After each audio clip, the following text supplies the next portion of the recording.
The hammer of Thor.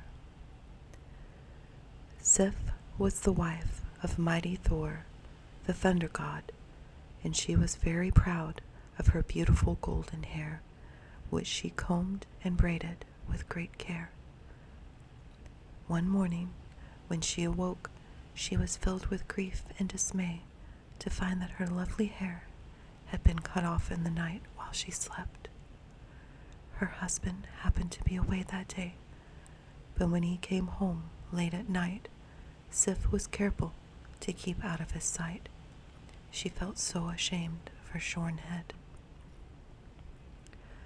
Thor, however, soon called to Sif, and when he saw what had been done to her, he was very angry.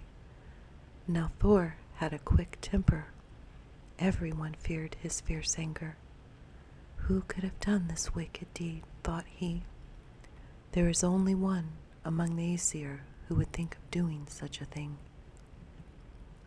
Thor lost no time in finding Loki, and that mischief god had to admit that he was guilty one, but he begged Thor to give him just a few days, and he promised to get something for Sif that would make her look more beautiful than ever. So Thor decided to give him a chance to try, and commanded him to give back to Sif her golden hair. Now, Loki knew a place where some wonderful workmen lived, so he went off as fast as he could go to Niflheim, the home of the dwarfs under the earth, and asked one of them to make quickly some golden hair for Sif. Besides this, he asked for 2 gifts to carry to the gods Odin and Frey, so that they might be on his side if Thor should bring his complaint before the Aesir. Loki did not have to wait long before the dwarf brought him a quantity of beautiful hair spun from the finest golden thread. It had the wonderful power of growing just like real hair as soon as it touched anyone's head. Besides this, there was a spear for Odin, which never missed its aim, no matter how far it was thrown, and for Frey, a ship that could sail through the air as well as the sea. Although it was large enough to hold all the gods and their horses, yet it could be folded so that it was small enough to put in one's pocket. Loki was greatly pleased with these wonderful presents, and declared that this dwarf must be the most skillful workman of them all. Now it happened that another dwarf, named Brock, heard him say this, and he told Loki that he was sure he and his brother could make more wonderful things than these. Loki did not believe that could be done, but he told Brock to try his skill.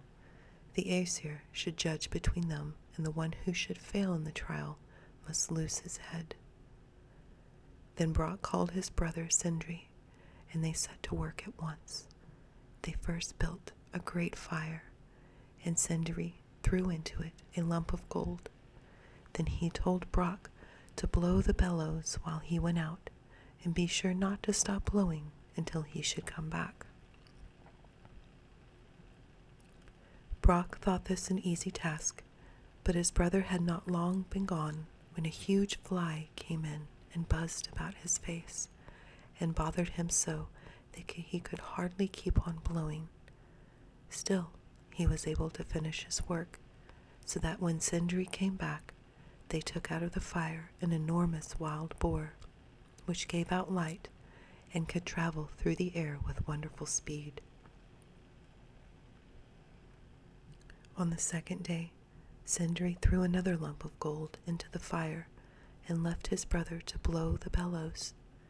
Again, the buzzing, stinging fly came and was even more troublesome than before, but Brock tried very hard to be patient and was able to bear it without stopping his work until Sindri returned. Then they took from the fire a magic ring of gold from which 8 new rings fell off every week. The third day, a lump of iron was put into the fire, and Brock was again left alone. In came the cruel fly. Have you guessed that it was really that mischief maker Loki? He bit the poor little dwarf so hard on the forehead that the blood ran down into his eyes and blinded him so that he could no longer see to do his work. Poor Brock had to stop just before Sindri came home, but not before the hammer which they were making in the fire was nearly finished. Only the handle came out rather too short. This magic hammer was named Mjolnir. It had the power of never missing its mark and would always return to the hand which threw it. When Loki appeared at last before the Aesir with the two dwarf brothers and their gifts, it was declared that they had made the finest things, for the hammer which was given to Thor would surely be most useful in keeping the giants out of Asgard. When Loki found that the judgment was against him, he started to run away. But Thor soon made him turn back by threatening to throw his hammer after him. Then Loki had to collect his wits and think of some way to escape losing his head instead of making the dwarfs pay the forfeit as he had expected. At last, he told Brock and Sindri that they could have his head according to the agreement, but as nothing had been said about his neck, they could not, of course, touch that. Thus, the wily Loki, by his wit, saved his life. The end.